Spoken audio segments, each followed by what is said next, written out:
Maduagong nga kasaysayan ang aton gintipigan, mabudlay nga dalanon ang aton ginagihan, pagpanglakaton nga punog sang kahulugan, nagbulag sang mabakod nga katilingban.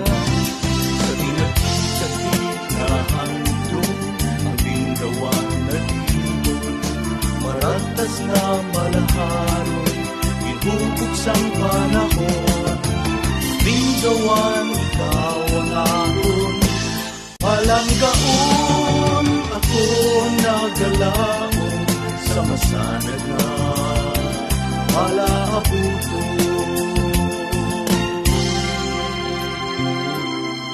Malahalon nga mga bagay ang aton ginadamgo, maagong naton ini kung may katutom kag pagtuo, magapadayon nga may kapisan kag katampad, agut na nga manggad mapatin-an. Sa pinagpitagpi na handong ang binggawan na libon, maragtas na malahalon, itubog sang panahon. Binggawan, ikaw ang aron, palanggaon, ako nagalaon sa masanag nga kalaabuto. Sa pinagpitagpi nga handong ang binggawan na dihon, maragtas nga malahalon, kinhubog sang panahon. Binggawan, ikaw ang aron, palanggaon, ako nagalaon sa masanag nga palaabuto. Ako nagalaon sa masanag nga palaabuto.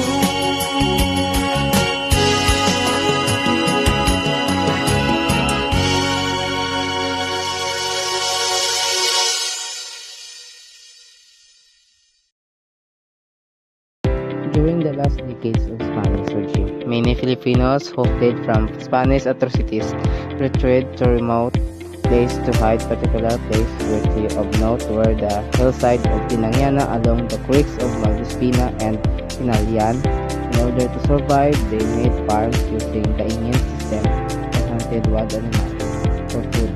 Two settlements were established, one in Maldispina, now Bengal Cemetery, and the other on the hilltop of Pinalian and Pinang.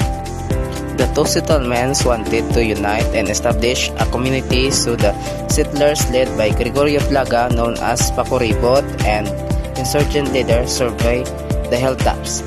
A plateau of southern part was chosen because of the presence of the number of spring. In 1901, the community known as Bingawan was established. The name Bingawan derived from the creek which resembled a missing tooth. A term Bingaw used in the local dialect, this creek is located west of the present site of Bingawan Central School. This community has a need of capable leaders, so 12 were chosen from 40 families. The 12 leaders represented the 12 apostles of the Lord. Those leaders were called by the early residents as founder of Bingawan. The 12 leaders were Martin Celeste, Eusebio Plaga, Condrado Castroverde, Paulino Celestial, Andres Paren, Gregorio Guyo Plaga, Eugenio Celestial, Pablo Celebria, Julio Formida, Enrique Caspillo, Felisanio Rigarde, and Tosanio Hiner. Bingawan is a landlocked municipality located in the heart of Panay Island, within the province of Iloilo, Western Visayas, region of the Philippines. Approximately at 11 degrees 14 north latitude and 132 degrees 34 east longitude. It is bounded by Tapas and Dumarao in the province of Capiz to the north and northeast, Pasig City to the south, and Calino to the southeast. It covers an area about 8 25.20 square kilometers, accounting for approximately 1.70% of total area in Iloilo Province. The municipality is divided into 14 barangays, namely Agbao, Alabidhan, Bulabog, Kairuhan, Kinhulakan, Inamyungan, Manitbog Ilawod, Manitbog Ilaya, Ngingian, Poblasyon, Kinangyana, Kinarupan, Tapakon, and Tubod. Bingawan, a municipality in Iloilo, Philippines, has a rich and unique culture which is namely reflected on the following aspects. The main language spoken are Hiligaynon and Kinaraya. In addition, residents can also understand and speak Filipino and English. Religious denomination are Baptist and Roman Catholic. There are also other religious groups such as Jehovah's Witness, Seventh-day Adventist, and Iglesia ni Cristo.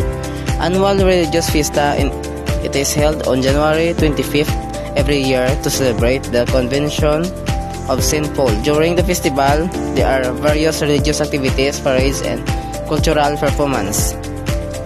Pagnahian Festival celebrated on June 21st annually. This festival commemorates the Pagnahian, a longhouse built by the town pioneers. The festival features cultural presentations that depict the history and tradition of Bingawan, including the story of Great Fire in 1906 and the subsequent reconstruction effort.